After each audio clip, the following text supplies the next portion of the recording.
Can you hear me now? I can, sir. How are you doing? All right. Hey, love the backdrop. Thank you. Yours as well. Well, I think mine's green, isn't it? Yes. It's a beautiful shade too. It's a beautiful shade of green. But you know how it is. That's not what the folks are watching. They're seeing me fly. You know how it goes, flying through the sky. Everything a green screen does for you. Well, Josh Peck, hey man, welcome back. Wait a minute, before we get going, y'all having another baby over there? Yes, sir, we are. This will be child number 5. What is going on at the Peck house? Don't tell us. This is a family show. But anyway, congratulations for that, Josh. Thank you. Appreciate it. Well, I mean, I guess we can have a couple laughs here, but man, we are not talking about a laughing matter tonight, Josh. Man. Yeah. You know, there's one thing, and if you've ever seen our bear report, you know the guy that does that. I'm sorry, he's a bear. I'm sorry, I said guy. I mean, he's a bear. He has said many times, "Who will cry for the children?" You know, that's right. And anybody, you know, we got a crazy election going on, but what? That is almost a superficial thing. It's just out there. Okay, you're going to go to work tomorrow. People are still going to go to Walmart. You know, the gas prices probably go up. You know, those kinds of things. But we got kids disappearing. We got kids in America. I mean, is that something, Josh? Is that something that both sides can agree is not right? You would think so. When I first started this, I thought surely this would be one matter that isn't politicized. This would be one matter that isn't split between left and right. And even when I first started interviewing guests, when I first put together the guest list for the film, I was talking to people on both sides of the political aisle, and they all seemed to agree. Unfortunately, this has become politicized, though. Now, I will say the people that are fighting this fight, whether they're left or whether they're right, you know, whatever side of the political aisle, if they're fighting in this fight, they're not politicizing it. But our politicians, the Hollywood elite, you know, a lot of these people want to take this issue like everything else and politicize it to death. So unfortunately, the cultural outlook on the topic of child sex trafficking is extremely politicized. Typically, people on the left will think that it's a conspiracy theory, or they're pushing a lot of the sexual revolution stuff, or even things like sexual education for kindergartners, which we actually put in the movie how some public school systems are trying to do that. So on the left side of the aisle, you get a lot of that kind of stuff. Then on the right, it's typically either people don't really think about it much or don't talk about it much, or they're on board and they're actively involved in the fight, and good for them. I consider myself part of that camp. Or they're really far on the conspiratorial side, and they'll believe anything they hear, no matter how, you know, out there it is, without any kind of shreds of evidence. So what I was trying to do with Silent Cry is put something out there that doesn't hold back. There is some very dark stuff in here that really blew my mind to find out this stuff is real and it's happening in our country. But we don't just go into like every theory for sensational purposes. You know, we don't talk about things that we can't actually show evidence for. So it's evidence-based, but it definitely doesn't hold back. We don't indulge in the sensationalism because we don't have time for it. There are kids that are that their lives are at risk right now because of this problem. So my main concern with Silent Cry is getting the truth out to people. No matter how dark the truth is, we need to be able to properly identify the problem before we can do anything about it. Speaking of politicizing that, this so-called laptop from hell of Hunter Biden's purportedly has child porn on it. Now, Rudy Giuliani evidently turned it in because it's a crime to know there's porn, child porn on anywhere, really. And I guess there may be people that are known that are in that video. But yet the FBI's had it for over a year.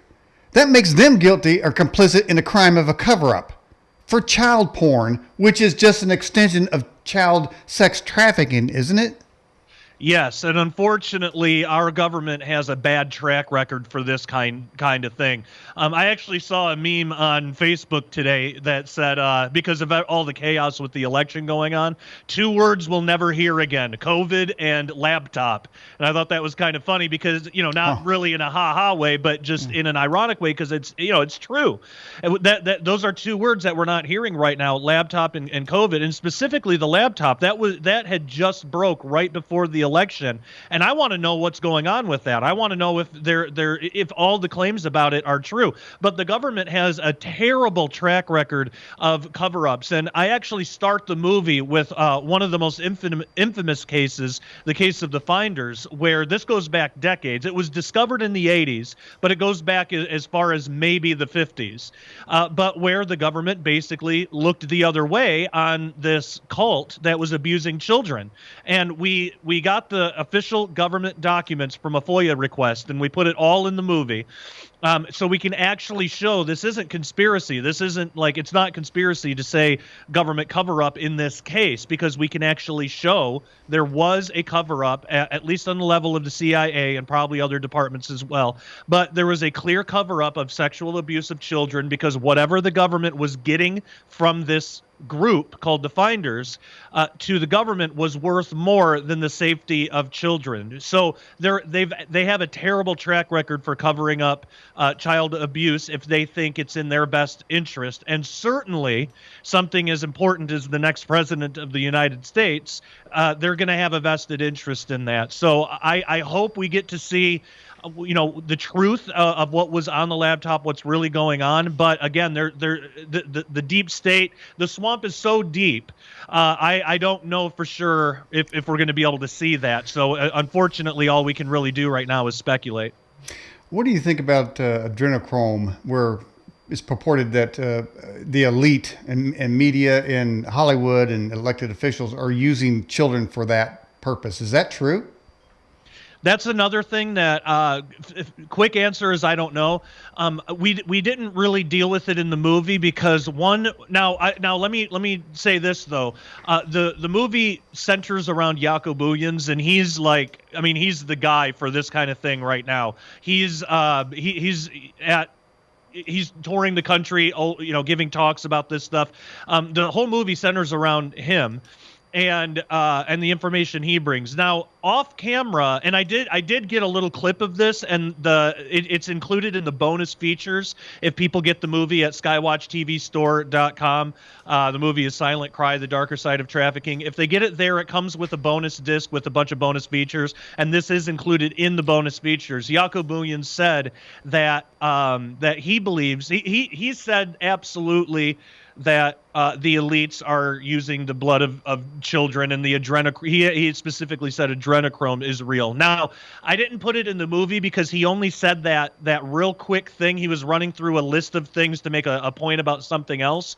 So to open that can of worms, I would have needed more information, and I would have needed corroborative evidence from some of the other guests at least, or some eyewitness thing. I would have needed something to put it in the movie, and from the people we had in the movie, I just didn't have that. So it didn't get in the movie, but it is in the bonus features. As far as my own opinion on it, people are so evil. I would not be surprised to find out that there's some truth to that. But as of right now, I can't say for sure if it is or it isn't. I haven't seen any evidence that to me was convincing enough where I would say, okay, that's a smoking gun. This is definitely real. Now, I'm not saying that it's just conspiracy theory, because there could be something to it.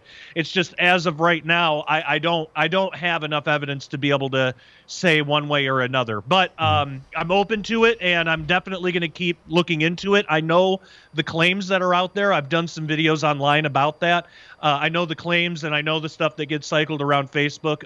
But as far as actual real evidence, real concrete evidence where I could, actually say this is real, I haven't seen it yet, but that's not to say that it's not. There are very evil people in this world, and it would not surprise me if that or worse is actually going on. Where did these evil people come from? How do they end up that way? I think it's just the depravity of the human heart. I think we all have a sin nature. We all have a propensity towards that. It's just some people take it further than others. So this is something that I had to wonder about too, because in doing the movie, it was really hard at first because I had to come to terms with these are human beings doing this. And if you think about what a human being is, we're a product of nature and nurture. I don't believe it's one or the other. I think it's a combination of both.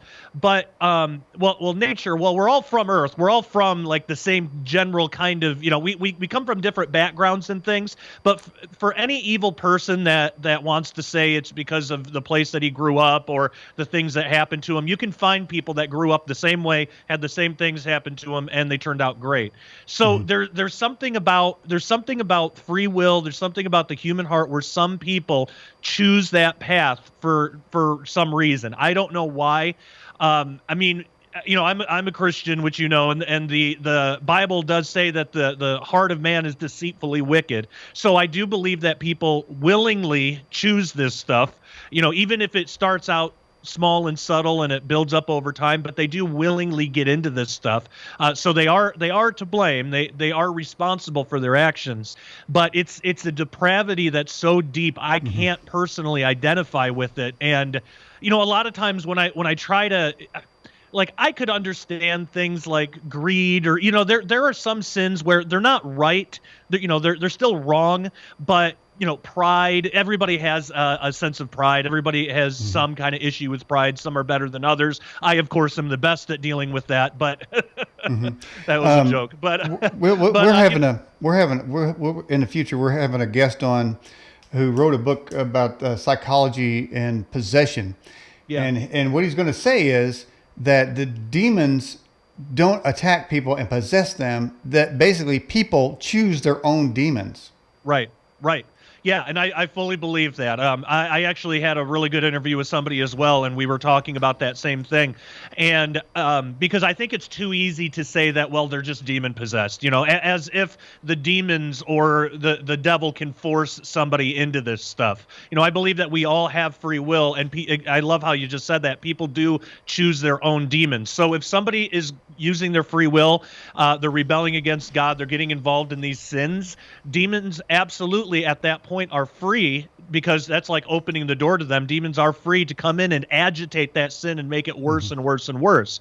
Just like for a Christian, God, if you are willingly obedient to God, he can make you more obedient. He can help you in that way. It's like a perversion of what our relationship with God is supposed to be. It's a perversion of that. So on the other end, Satan, if we choose to be disobedient to God and we choose to, get into drugs or get into drinking or get into, sexual perversion or any sin like that, or even pride that I mentioned before, if we indulge in that and decide to do that, then Satan and his minions, demons, can come and agitate that, and in a sense, we are then having a relationship with Satan, and Satan will help us in that pursuit. So and these, I believe that these pedophilic elites know this, and they the real spiritual ones, the ones that really know that they are selling their soul to the devil, so to speak, but they actually know that they're serving a spiritual entity.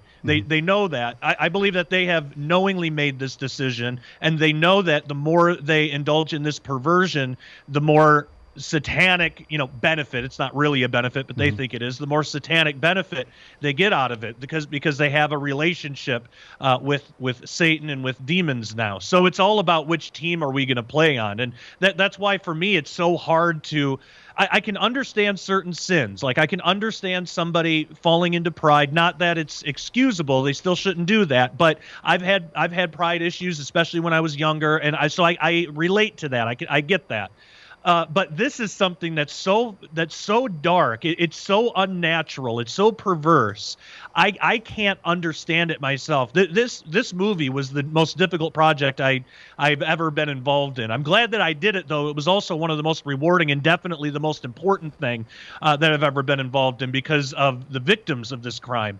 But as far as trying to understand the psychology, I can't even get close to it.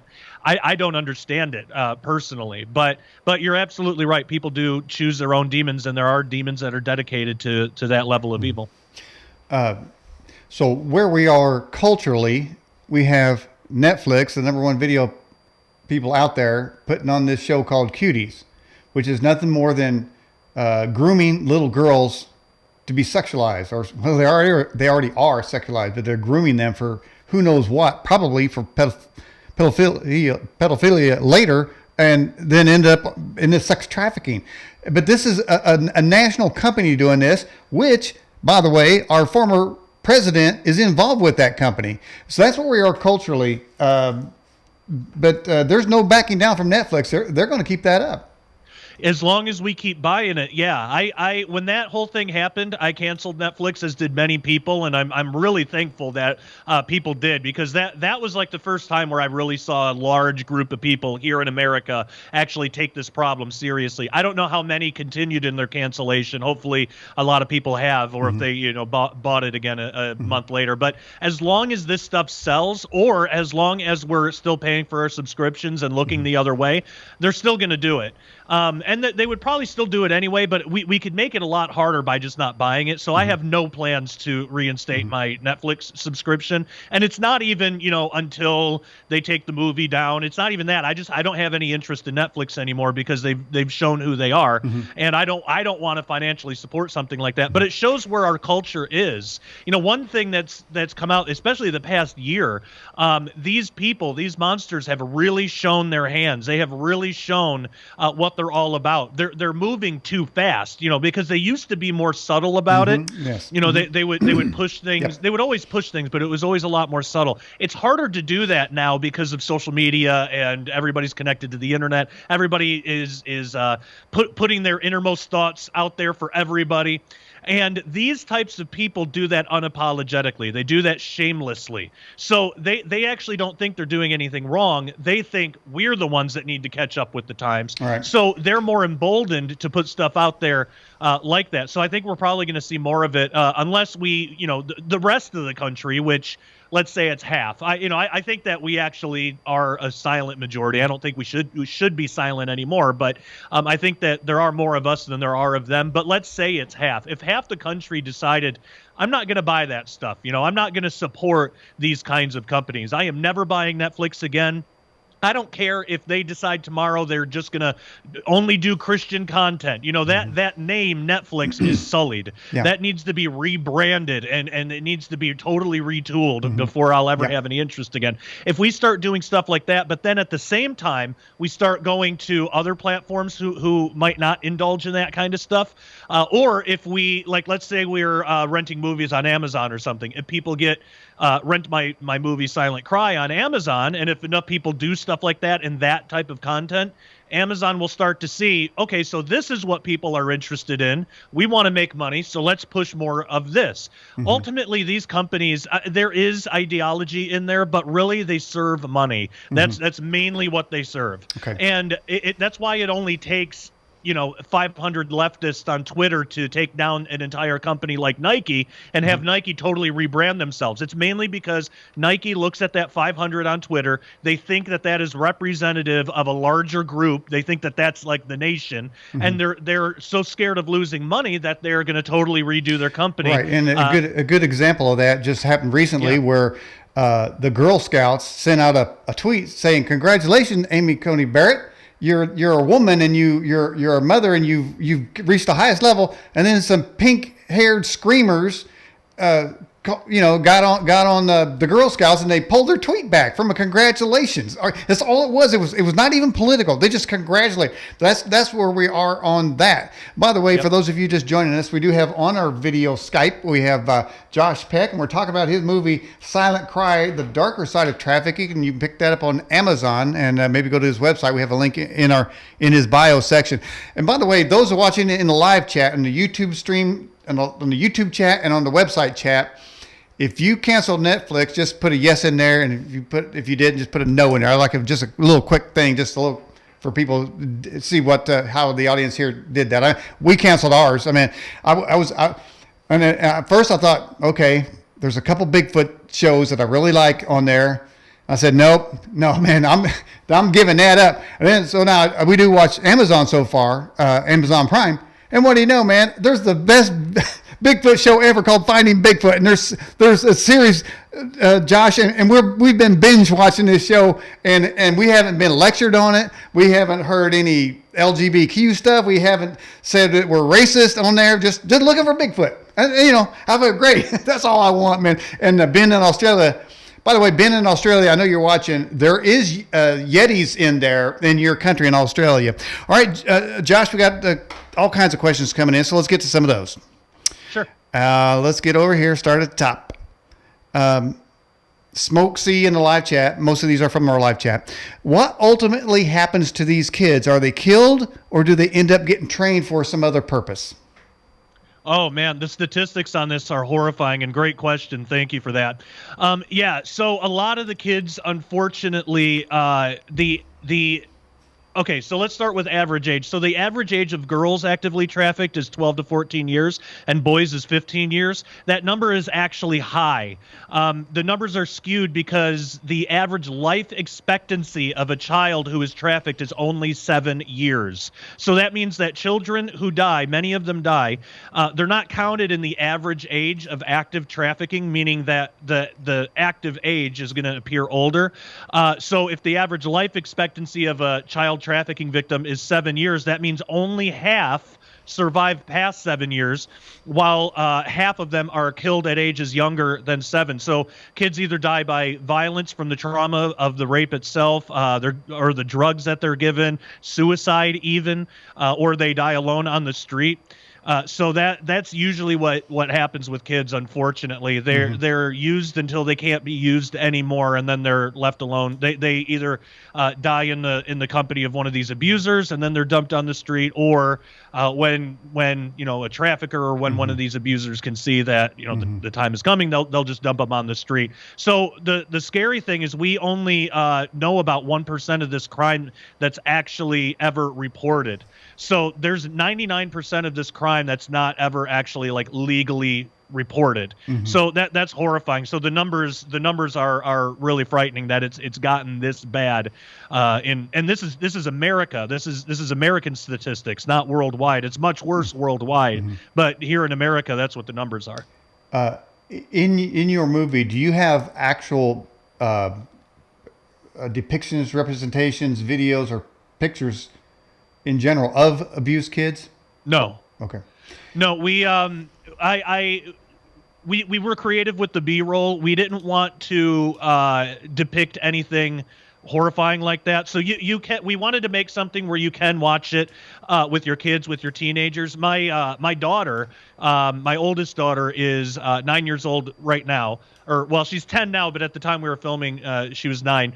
And I used her in the movie, so she does a couple of parts in B-roll and stuff. But she knows what the movie is about. We've talked about this to a level that a 10-year-old can understand, because you can tell your kids about this, and you should warn them about the dangers that are in the world. You just talk to their level of what they can understand. So with her, we told her there are very bad people out there, and we're doing this movie to try to tell other people what these bad people are doing. So hopefully they can keep themselves safe. And so she had some questions, and we've talked about it. She generally gets the idea. But you can watch this with your kids, and there's not going to be like blood and gore and kids getting abused, and there's nothing like that in the movie. We've got a screen grab from your trailer, and it looks like it's some gouty men heading to some flames. Are you depicting child molesters, sex traffickers heading to hell with that shot? Is it in the trailer? Yeah, it's just black. It's a black silhouette of men going into flames. Yeah, because the line was something about how we need to like make a new world, and when are we gonna start to see the smoldering ashes of what used to be our children, and use that as motivation to make a bigger world. So it's just artistic stuff. It's not meant to be taken too literally. Well, I mean, there is the scripture that in the Bible where it says, and this is Jesus' concern with children, is that he would tie a millstone around somebody's neck. Oh, yeah.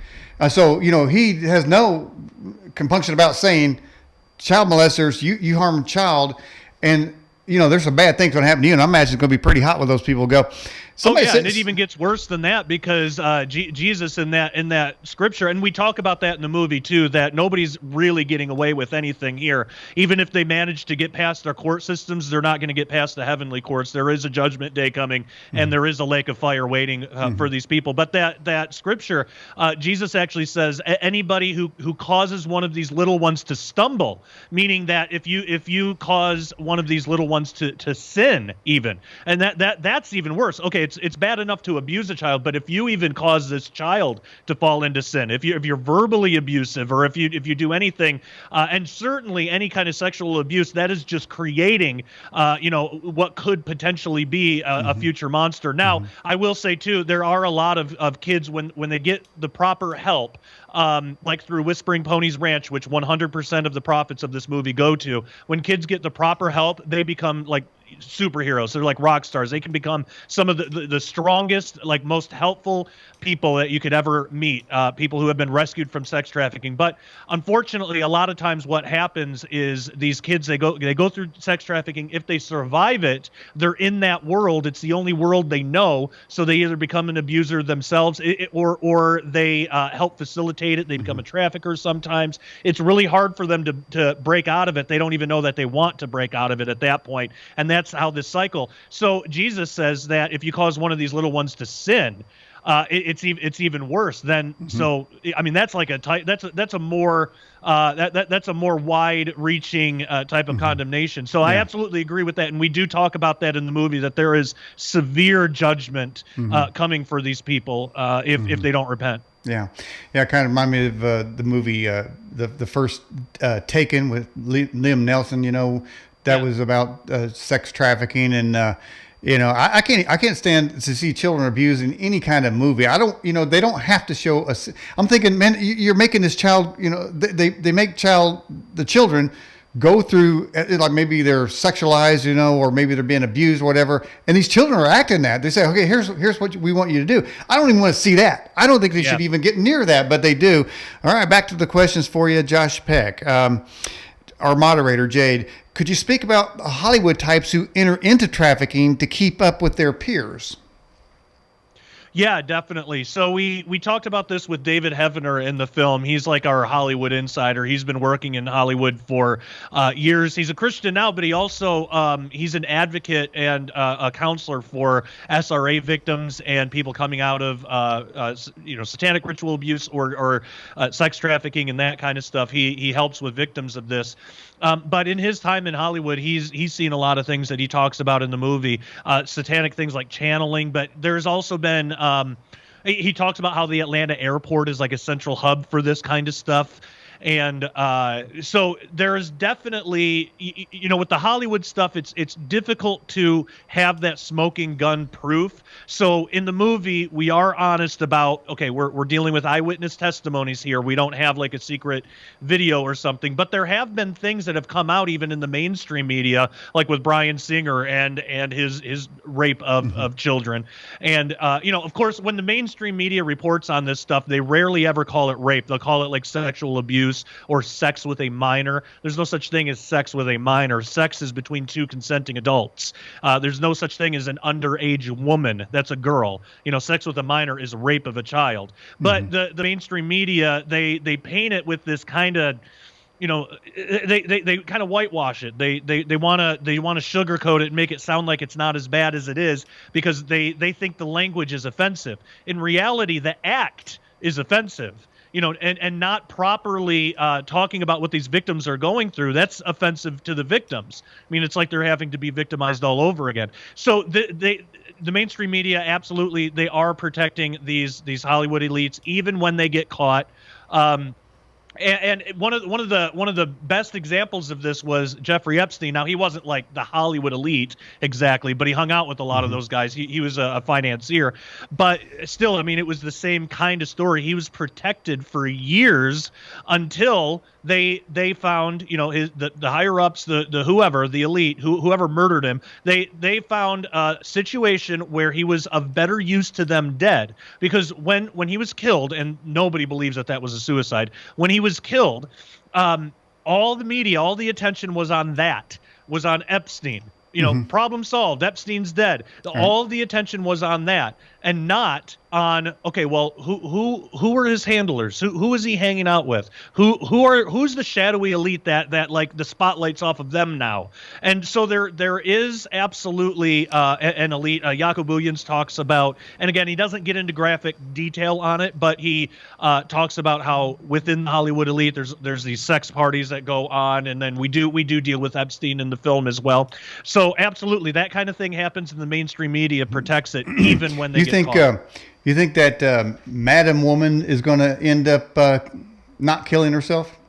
I can't believe she's still alive, honestly. I think part of it is not a lot of people are talking about her because of the election and COVID, and there was a brief thing with the laptop, which hopefully people will remember about that and get back to it after the election chaos. But I think a lot of the attention was taken off of her. So because of that, I think if it were me and I was trying to cover something up or trying to do, it would be now when I would be trying to work something out with her, so I don't know if the government's working with her now kind of behind closed doors. I don't know what's going on with that, but so far she hasn't been enough of a threat to warrant a murder visit. So we'll I'll tell you what, though, because that could change. Donald Trump is the chief law enforcement officer in the United States, actually. I think he ought to make copies of that laptop from hell and just pass them out. Yeah, absolutely. Because, hey, we could, in a certain scenario, we could end up with Hunter Biden doing porn videos in the Lincoln bedroom, smoking crack. Yeah. How's that for a visual?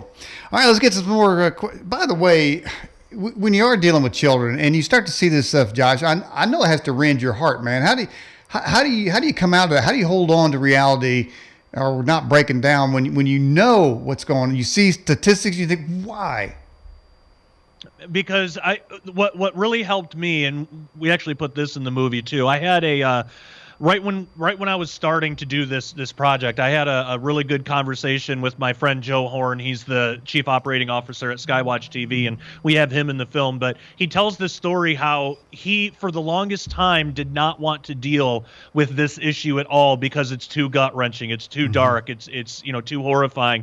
And he said that there was a time where God kind of tapped him on the shoulder and said, you know what, Joe, but your unwillingness to confront this issue, it's not helping the children. It's not helping the victims of this. It does nothing for them. And it's if anything, it's only ensuring that they're not getting help from you where you could be helping. And so that was like a big wake up call to him. And him telling me that was a wake up call to me. So it's not about, when we remember that it's not about the abusers, it's about the abused. And when we remember that our focus needs to be on those who have been hurt and who need help.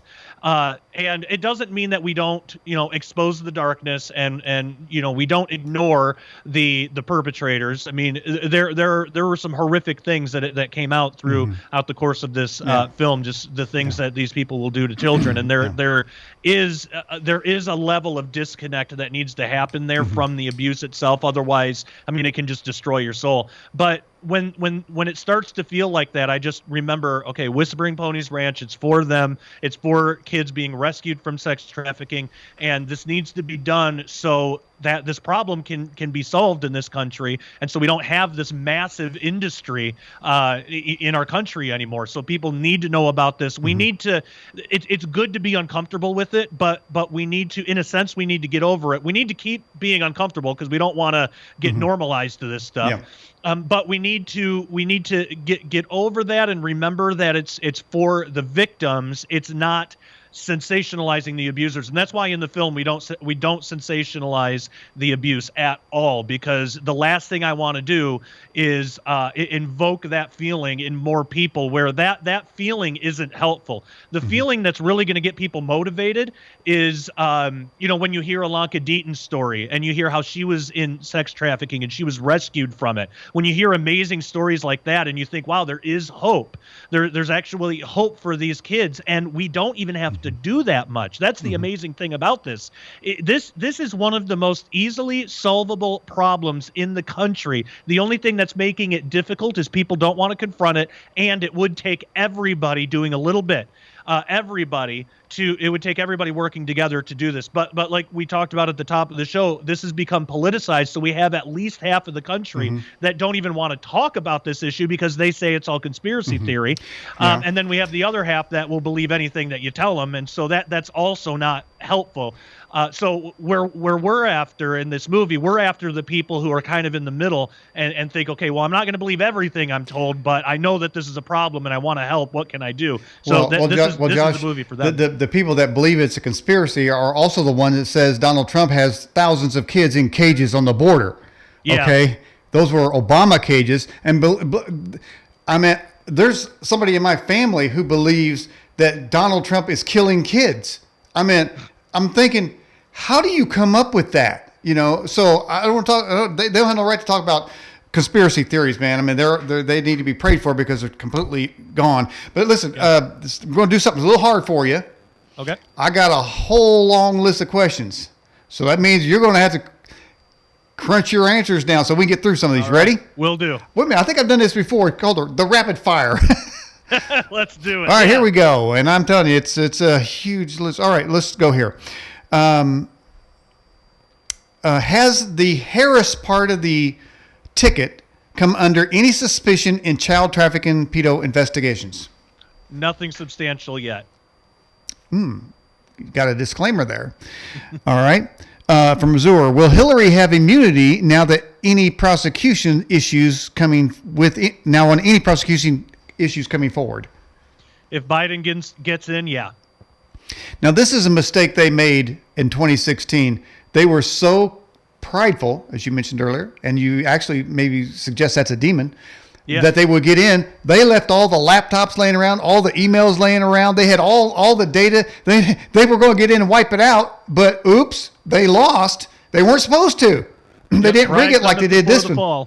They didn't rig it before like they did this one, and so they got caught. So yeah. But I got a feeling next time they will be a little bit more careful.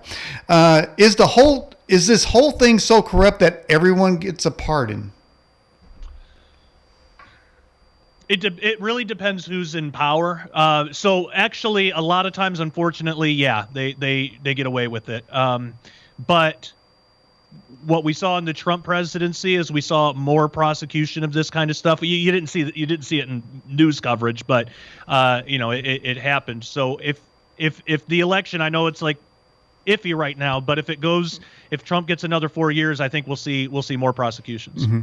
Well, it is amazing as I look back over the last year. I kept seeing stories: 20 children rescued in Ohio, 40 children rescued in Colorado. I mean, somebody is out there doing the right thing, so there's some good news on that front. Australian Ben, previous guest, is the sexual abuse of innocent children a physical manifestation of the cremation of care ceremony? I'm not sure what that is. All right. Azure says, are there any reports of abducted kids going into the 20 and out program? I'm not familiar with 20 and out. I think they're referring to a previous guest who said there's that's related to a secret space program. All right. Mexico Unexplained, another previous guest. Mr. Peck, could you tell us more about the Whispering Ponies Ranch? How can we donate? Yeah, absolutely. So Whispering Ponies Ranch is a place for kids who have been rescued from sexual abuse and sex trafficking to go and get healing. So they do therapy through miniature horses, and they do that because these kids are coming from a place where they can't trust human beings anymore. I mean, they're so broken. Everybody in their lives has lied to them and abused them, and so they can't even trust people anymore. So, but animals, they haven't been hurt by animals. Animals are incredibly easy to trust. There's this kinship that I believe God has put in all of us towards animals, and they actually feel like this animal is something I can take care of. Even me, broken me, can take care of this animal. So they do this whole therapy program. It's really wonderful with these therapy horses, and so they get to go there to the camp, and they get a good dose of Jesus. They get some good wholesome fun, and they get a lot of healing. So that's why for this movie, all of the profits of this movie, 100% of the profits of Silent Cry go to Whispering Ponies Ranch. So one of the best ways you can donate is to just get the movie. But if you want to donate directly, the website is just whisperingponiesranch.com. You can also find links at skywatchtv.com and skywatchtv store.com. All right. Are there any young female abducted children being used for any other nefarious scientific breeding programs? Couldn't tell you. Not sure about that one. Okay. Are any are aliens harvesting any fetuses? Totally different issue. Now, I will say, though, I did write a book called The Day the Earth Stands Still. If people are interested in the alien UFO stuff, I'm interested in that, too. There's really no kind of overlap between these two issues. Not really, not exactly. But I did write a book with Derek Gilbert called The Day the Earth Stands Still. If people want to check that out, they could probably find some answers in there. All right. Peter from Australia. Josh, of the million or so children that go missing every year in the U.S., what percentage do you think are trafficked? We have about 500,000 kids, and that's a low estimate. It's anywhere from 250 let's say 200,000 to 1.2 million. But so we took a low estimate, and this number we got from Jaco Booyens and his organization ShareTogetherNow.org, which is fantastic. There's some really good stats on there. But about 500,000 kids every day are being trafficked in America. Now, that doesn't mean every day 500,000 kids are getting kidnapped. It just means of the child sex trafficking industry, it's 500 kids day to day that are being trafficked. So it's horrifying. Now, on another show, on another topic, I may ask this question tongue in cheek, but I'm going to ask it with a little bit more straightforwardness here. Is there anything to the possibility, and this is kind of an alien question, that they are harvesting children for any reason? On the alien side, I'd have to look more into that. When we wrote The Day the Earth Stands Still, we were mainly looking at the official disclosure movement and the occult origins of that, which that in itself was really interesting, because at that time, that was when WikiLeaks was coming out with all the Podesta emails. And so I guess there is some overlap with Podesta, because we were looking into the Pizzagate stuff, but there were also these weird emails relating to like ETIs and alien entities and stuff like that. I didn't see anything in there specifically about a breeding program, but if these things exist, it's possible. Speaking of Podesta, did he ever have to explain those drawings of kids in shackles hanging on a wall? Not to anybody yet, but we do deal with that we did a fake news or hidden truths DVD, which is a brand new DVD that's only available with the purchase of the movie at SkyWatchTVstore.com. And we did a whole, it's basically a second documentary with Steven Bancarz, one of the guests in the film, all about the most recent up-to-date Pizzagate research. And we do get into those weird paintings and what they were all about, and anything new that we can learn. So it's not just a rehash of old stuff. It's like, what can we know now, today in 2020, 40 years later? How have things developed, and what things are more substantiated? What things are there still questions about? So we definitely deal with that in that DVD. There's a show, I can't remember what it is, but it's a Steven Bancarz in it, and the intro, whatever the intro was, she just nails it. And I can't remember the beginning of it, but she goes, "Here's a show with Steven Bancarz." She does it perfect. It's like, wow. Okay, that's aside. All right. Next question. What have you learned in the work about religion, which requires women to be changed to men and men changed to women? That's more of a Derek Gilbert question. He and Sharon Gilbert wrote, and I got to get their new book, but they just recently came out with a new book, and I think it was either in that one or the last one. This is actually an ancient religious idea, and I believe it was from the ancient god/goddess, depending what day it was, because it was one of these entities that went back and forth. If I remember right, it was Inanna. I might have the name wrong there, but there is an ancient practice of venerating this basically ancient god of between the genders, and where male is female, female is male, and that's why in the Bible, that's part of why it speaks out so much against that. Like, if you're a guy, then you're a guy. Don't try to be a girl. If you're a girl, then you're a girl. Don't try to be a guy. God loves both.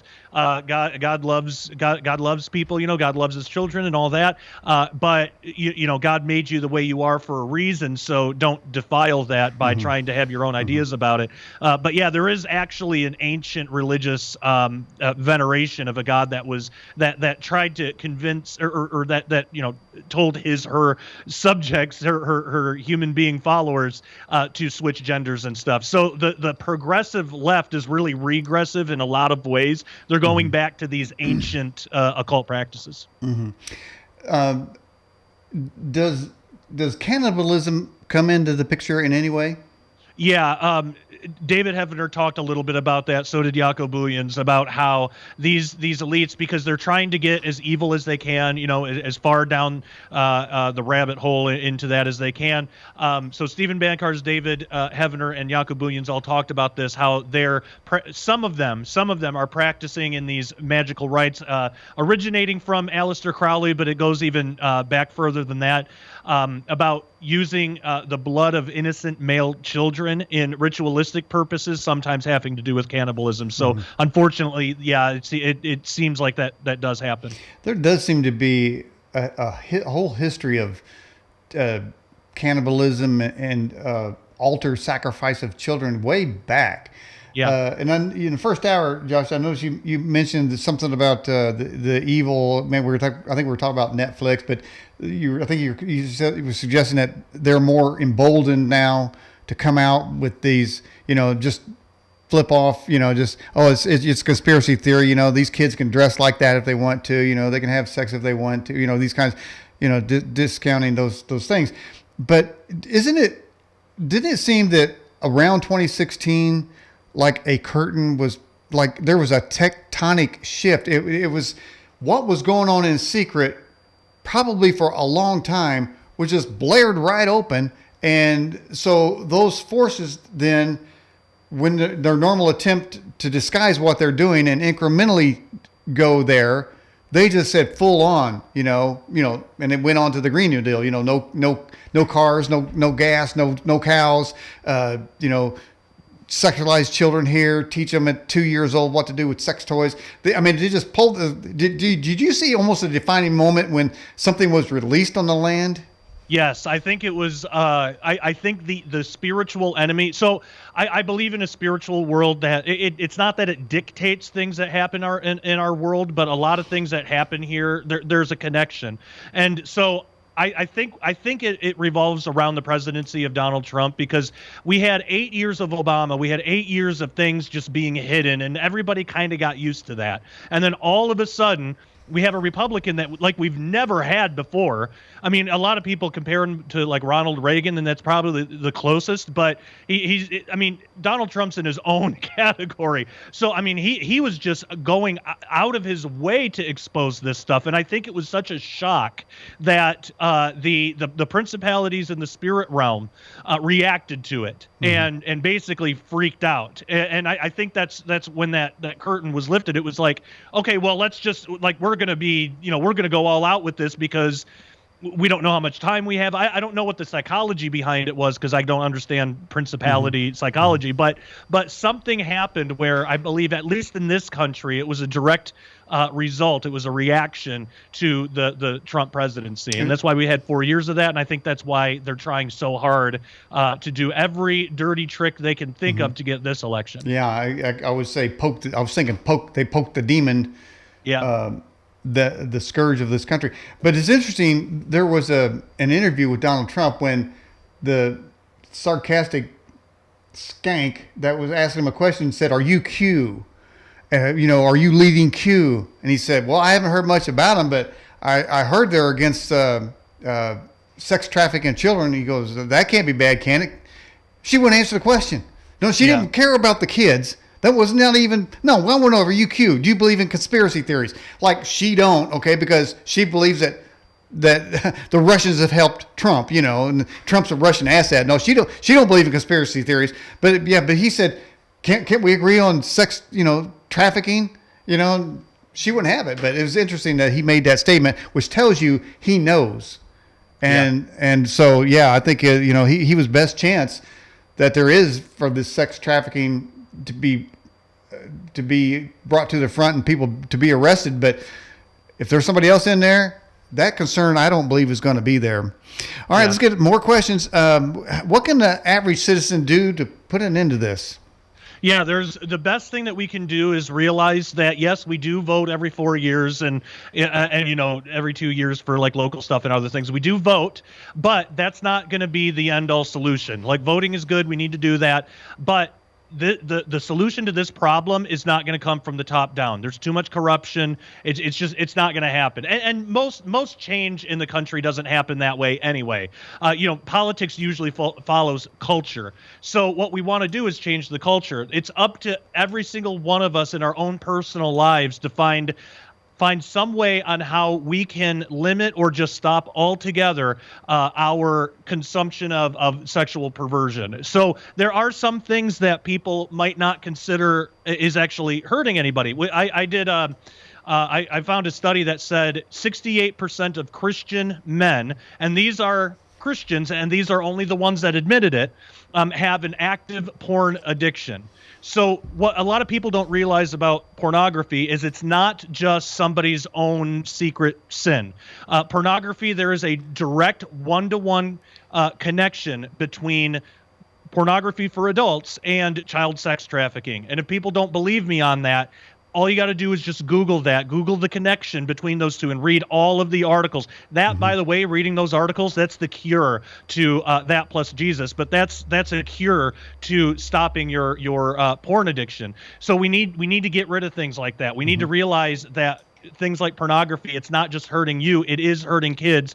There is no way that you can watch a single porn video and not be directly contributing to the sex trafficking of children. It's just these two are linked so tightly. There's just no way. And look, I understand a lot of people didn't know that, but now you do know that, so you don't have an excuse anymore. So once we start seeing things like that in the light of truth and not convincing ourselves that it's something else, we can start backing away from all this. If everybody just stopped watching porn, just that one thing, the child sex trade would take such a massive hit. I mean, it wouldn't be enough to totally demolish it, but it would be such a massive hit. I mean, it would be hard for them to recover. They would have to recover in other weird ways. So are you saying that porn is the gateway to child sex trafficking?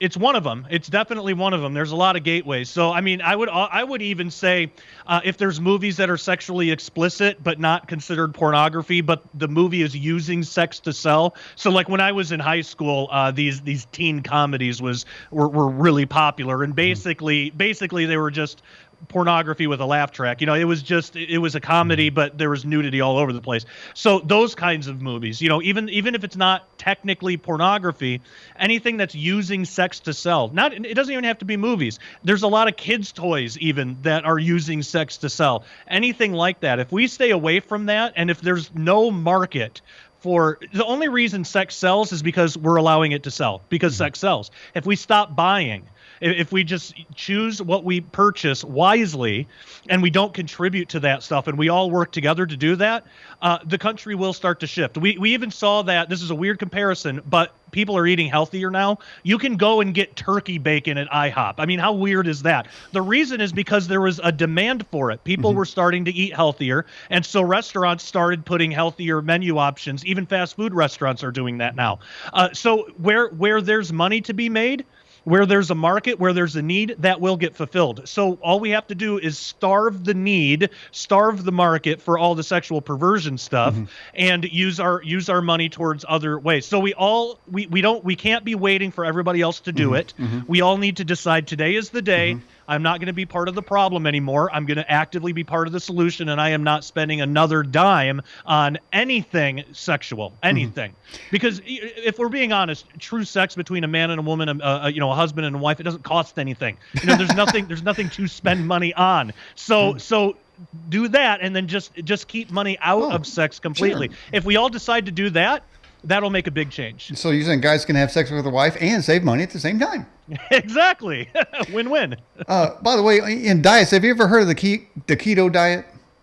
Yeah. I was on it for a little while, and it worked really well. And then COVID happened, and quarantine food happened, and Well, I heard that you can eat all the bacon you want. Is that true? Yeah. As long as you're not trying to be kosher. I was kosher when I was doing it. I kept kosher, so I stayed away from the bacon. But I was eating a lot of steaks and a lot of ground beef and stuff like that. Like Wendy's actually has really good ground beef patties where there's not a lot of garbage in there. So and they're reasonably priced. So you can go on keto for a while and even just eat just the patties. But you can go to Wendy's and order hamburger patties. Wait. In this diet, I get bacon and I can go to Wendy's. Yeah, I love it. I'll tell the wife about that, man. I got to get on that. It's a miracle. I got to lose a few pounds. Old cowboy getting a little round down there. All right. Back to questions. Why is child abduction proliferation so important to these evil entities in power? I think a lot of it, because there is a spiritual component to this. I think the ones that are atheists are the ones that don't believe in anything spiritual and they're just doing it for sexual perversion. Whether they realize it or not, they are reacting to a spiritual compulsion.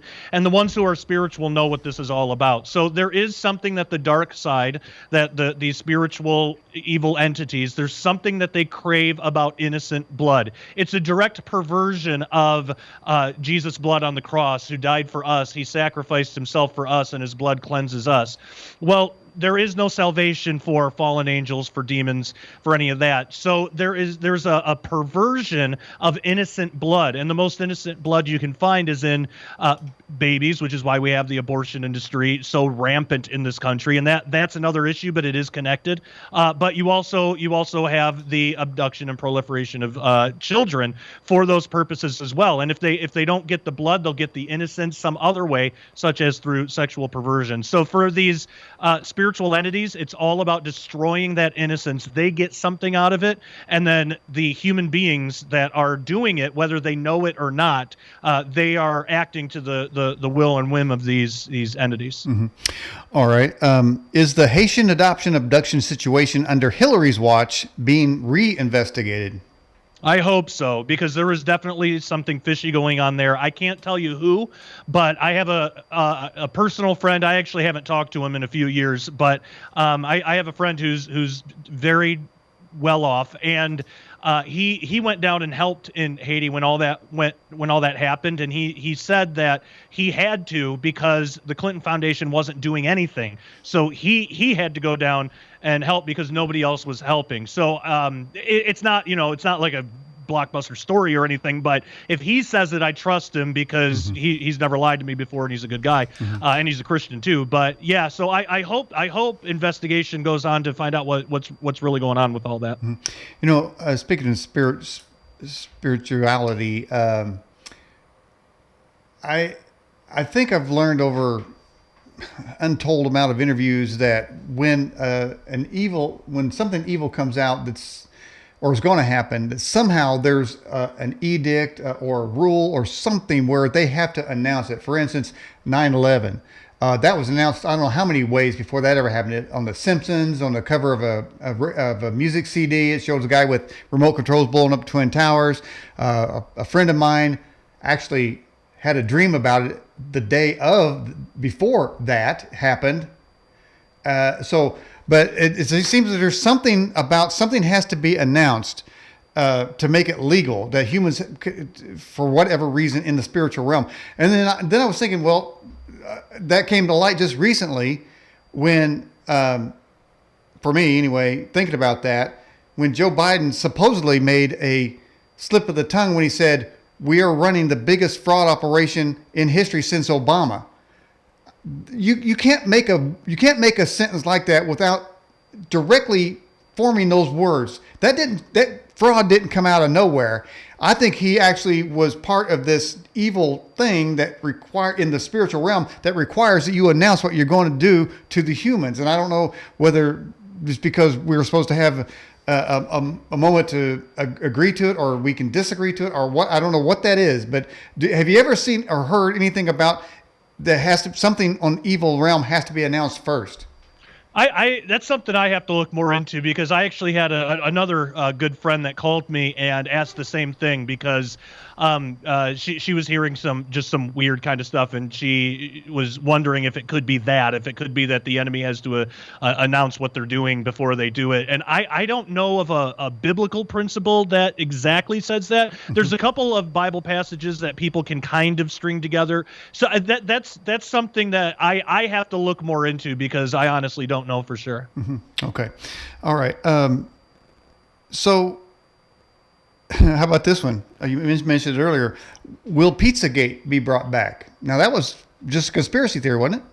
Yeah. So and see, this is what happens. Some of it was completely sensational, no truth to it, and that's unfortunately what happens quite a bit. Is you'll have something real, but then people will make things up and sensationalize it, either because they want clicks on YouTube or just as disinformation to discredit the whole thing. So with Pizzagate, what we did in that other documentary that's available with Silent Cry at SkyWatchTVstore.com, we went through the whole Pizzagate thing to show what we know is true, like what we can actually have evidence for, and then what things were kind of sensational. So because there's more information that has come to light in the past 4 years, I don't think it ever really went away. I think people lost interest, either because you can only take sensationalism so far. So the people who were sensationalizing, they got bored with it and they moved on to something else, and that's just kind of their MO. The serious researchers stuck with it, and it never went away, and they're still learning more about it today. So it is ongoing, which is great. And then the vast majority of other people just said, well, because of the sensational stuff, this whole thing is conspiracy theory and none of it's true, so we'll just forget about the whole thing. But yeah, there is still ongoing research, and I hope that someday, a smoking gun can be found where some people can actually get prosecuted. But I mean, it's so hard to find, because not only does everything get covered up, but we live in this system where these people get protected. I mean, we're seeing that right now with the Bidens. So these people get protected. So if we get another 4 years with Trump, then hopefully some more of this stuff will come to light. California, as I like to say, it's full of Californicators. But they just recently passed some law that says if a man has sex with a boy, as long as the boy agrees to it, is okay. I mean, you talk about legalization there. That's some pretty sick stuff. Are public schools preparing kids to just enter into sex trafficking? Basically, a lot of them are, yeah. I can't say every single public school, because obviously I haven't looked at all of them. There might be a couple good ones there, but public schools are breeding grounds for traffickers, for groomers, and along with that, in the public school system, kids are being taught about sex from the government, being taught about sex at younger and younger ages. And they're not talking about, consensual sex between a husband and a wife, and, there's an appropriate way and an inappropriate way. They're not that. It's just, as long as there's consent, anything goes. And then even consent isn't defined too well. So yeah, public schools are breeding grounds for this kind of stuff. And I think as long as we keep allowing the public school system to teach that's another thing people can do. Get your kids out of public school, start homeschooling, develop an exit plan now, at least a private school. Find some way to afford it. Find something you can do. It's going to be hard. We had to do it, and it's hard. It's not easy, but it's worth it to get your children out of this mess. And that's another thing too. If enough people do that, the public school system will cave.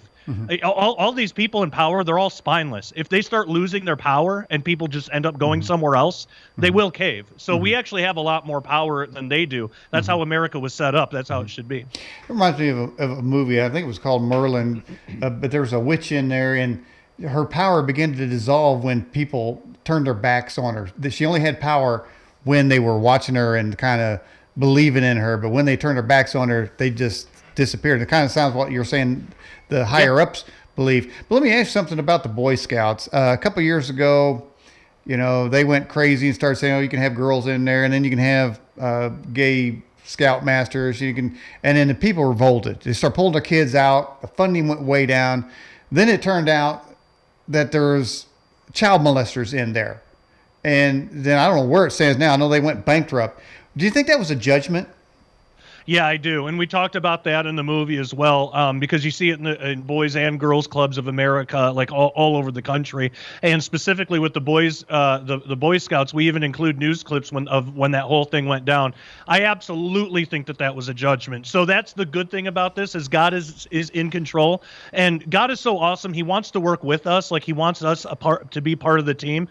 So we can't just choose to do nothing. So we actually have to do something. But God is still in control, and He will work with us if we want Him to. We don't want to be on the wrong side of that because we don't want to be receiving the judgment. So yeah, I do believe that was a judgment, and I pray to God, as all of us should, that we'll see more in the future. Now, lesbians are people. They have the possibility of being saved, come to Christ. They have a soul. Yeah. I would imagine. So I'm framing that to say this: is the Girl Scouts just trying to manufacture lesbians?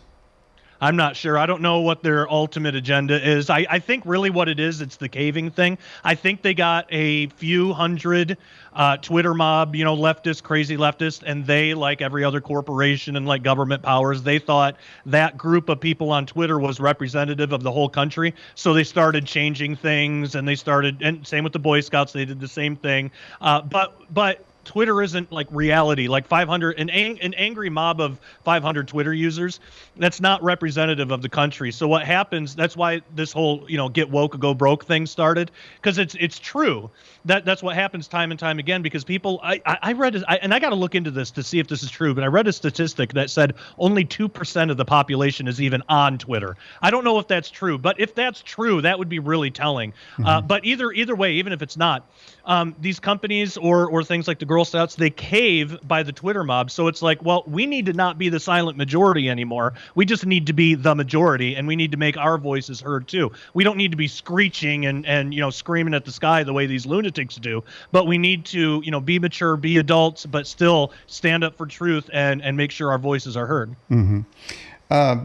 Now, what's the best way for our voices to be heard? Should we run for school board to kind of keep a check on that? Is that what type of thing you're talking about? Yes, get involved in local government, get involved in your school boards, hold your community accountable. The best thing to do, it starts in the home. So, make sure you got your home together, but absolutely hold your community accountable, get other people around you, get your neighbors involved. It doesn't mean be the shrieking banshee on the corner that screams at everybody. And, you want friends, you need friends too. You need the community to work with you. So be reasonable, but be a team player, but hold your community available, and then that can spread across counties, states, and across the whole country. So yeah, we need to get involved. We need to do more than just speak up. We need to actually take action and get involved in those ways.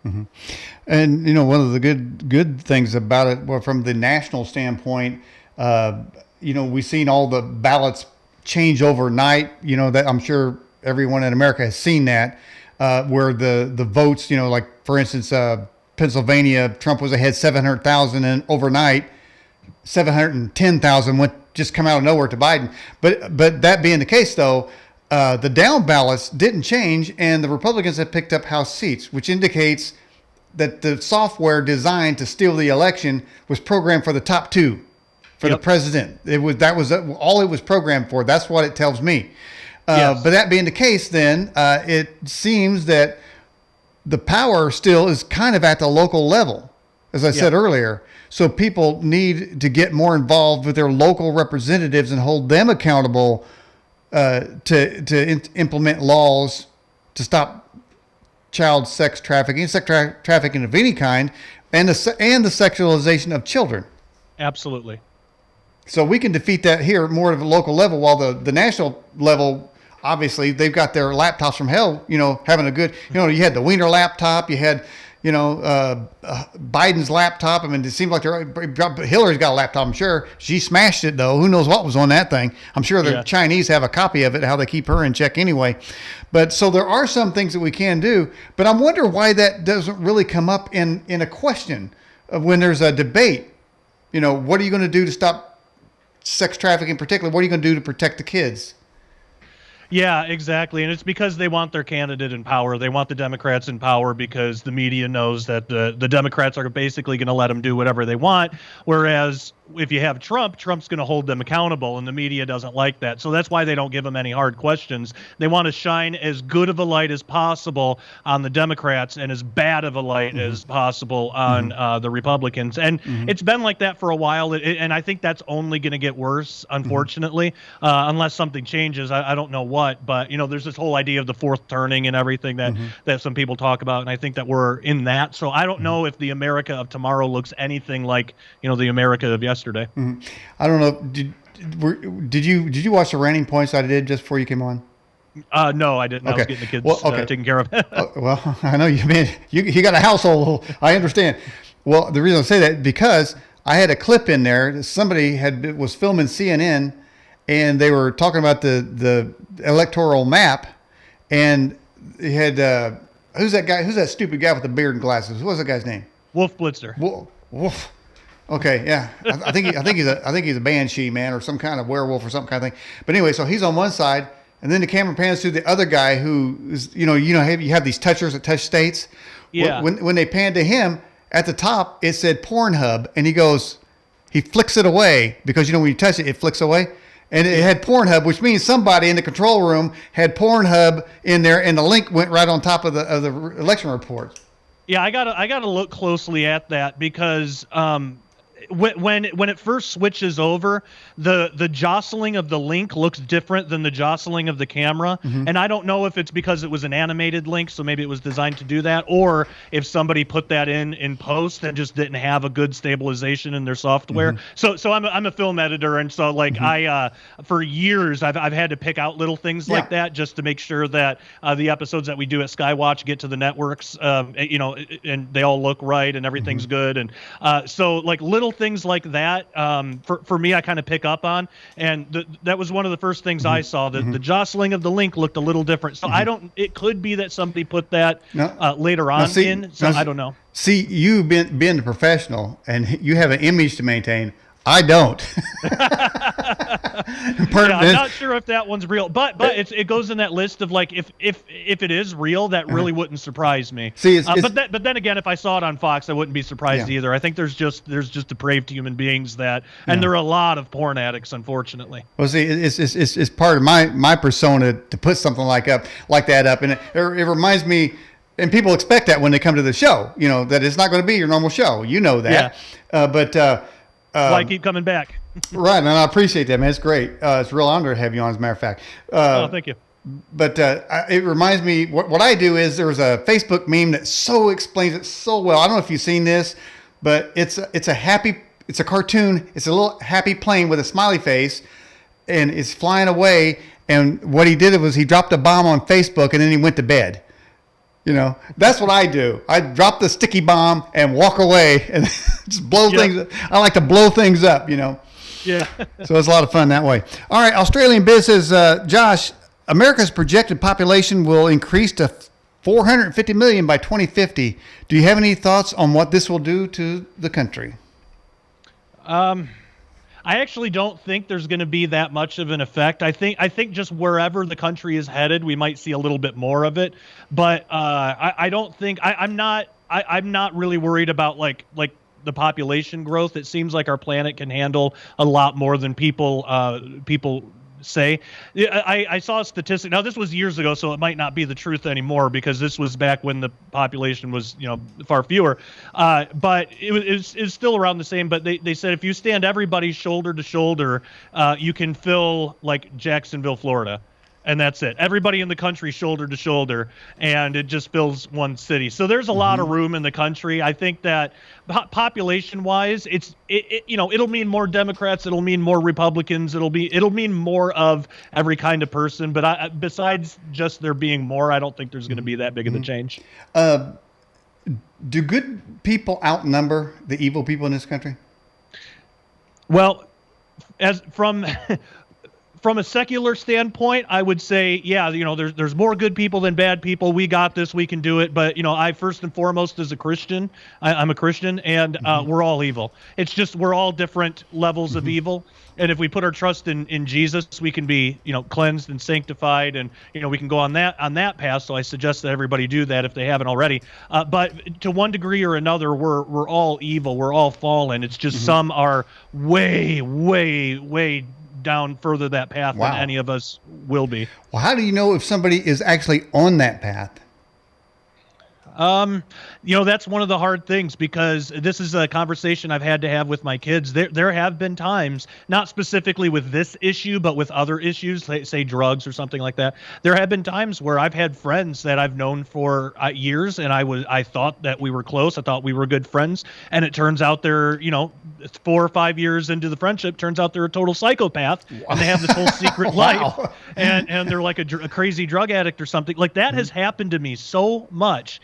And I think it happens to a lot of people. I think it's just the time we're living in. But that's the hard thing. The good thing about it is evil will always eventually show its true face. So if you hang around somebody long enough, you'll sense something. And the more in tune you get with God, like the closer relationship you have with Jesus, the more you'll be able to sense that kind of thing. Because you start to sense sin in your own self, and you start getting convicted of that, and you get used to what that feels like. So when you start seeing it in other people, you start to get uncomfortable with it, almost like an empathy kind of thing, not some mystic new age thing, but it's like when somebody stubs their toe and you cringe because you know how much it hurts. Well, when somebody's in sin, you get to a point where you kind of cringe because like how that feels to be convicted of sin. If you watch the show, I got in the background the picture of the happy plane flying away from the bomb he just dropped, that. So you know what I'm talking about there. All right. Well, Josh, we're getting near the end of the broadcast now. This is kind of the wide open part here. What do you want people to know? Any words of wisdom? Anything about your film, your life, what projects you got, website? This is all yours here. Oh, okay, sure. Yeah, well, the main thing, I'll just kind of reiterate what I mentioned before, is that the ultimate solution to this problem is going to be each and every one of us. And you are either part of the problem or part of the solution. There's no fence. The fence is an illusion. The enemy wants to make you think you're on a fence. The enemy wants you to believe that, well, all of this is just out there. I'm doing my own thing. I'm not involved with it. But whether we like it or not, if you're inactive, you are involved in it because you're not standing in the way of it. You're either part of the problem or part of the solution. And I talk about it more in the film and really expound on that. But the ultimate thing is you can decide today, you know what, I'm not going to be part of the problem anymore, and I'm going to start making some changes. I'm going to call people in local government or maybe get involved yourself, or maybe even just not rent movies from platforms that have that sexually exploit children. And you'll know it too, because these film reviewers and I heard Roger Ebert had a film review of Cuties, and he was saying how it was misunderstood. They were trying to just shed a light on the sexual exploitation of children and trying to show how bad it was. But you know what? I made a movie called Silent Cry, and I talked about, I shed a light on the sex trafficking industry, on the sexual exploitation of children, and I did not have to, believe it or not, I did not have to sexually exploit one child to do it. Didn't happen at all. And so you see these like excuses, and you can see how it's like, now that doesn't make sense. Why would they have to sexually exploit a child in order to show how bad it was? Even Babylon Bee had a really funny article, killing puppies to show how bad killing puppies is, new movie on Netflix. So we can see how ridiculous this stuff is. So all we have to do is just decide, okay, I'm not gonna have any part in that, and follow our own conscience with it. God will convict you if you allow him to, if you want him to. If you're seeking after God, he'll tell you what he wants you to do. It might mean he wants you to abstain from Hollywood altogether. Just stop watching movies. And you might think, well, what am I going to do for entertainment? What is more important, your entertainment or the life of a child? Because it is really that black and white. This is one of the only issues that is actually black and white. I cannot find the gray area. So with that, now I'm not saying everybody's got to stop watching movies, but God might convict you to do that. So if so, be obedient and do that.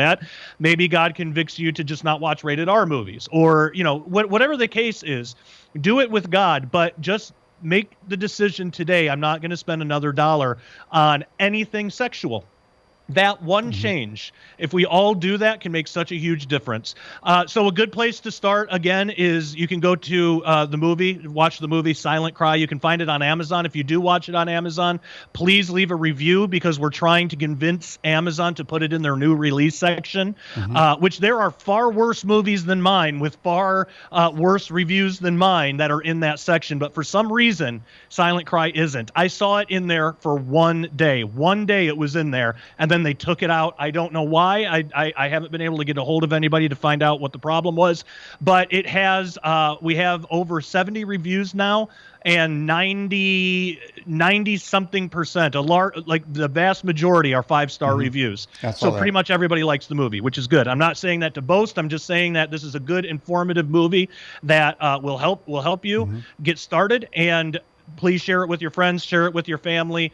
You can get it on Amazon, review it on Amazon and IMDb, but you can also get it at SkyWatchTVstore.com. If you get it there, you get a vast array of extra bonus features and DVDs that are not available anywhere else, that I specifically produced just for that package at SkyWatchTVstore.com. Now that is something, because SkyWatch TV always gives you bonus stuff, man. You buy one thing, man, they're gonna send you a bunch of stuff, and that's great. I just love that. It's like Christmas every time you get something from SkyWatch. That's right. But so, have you got any pushback from this movie? The only pushback I got, and actually I'm glad that you asked, because I wanted to thank you for being one of the brave few that's willing to have me on and talk openly about this issue.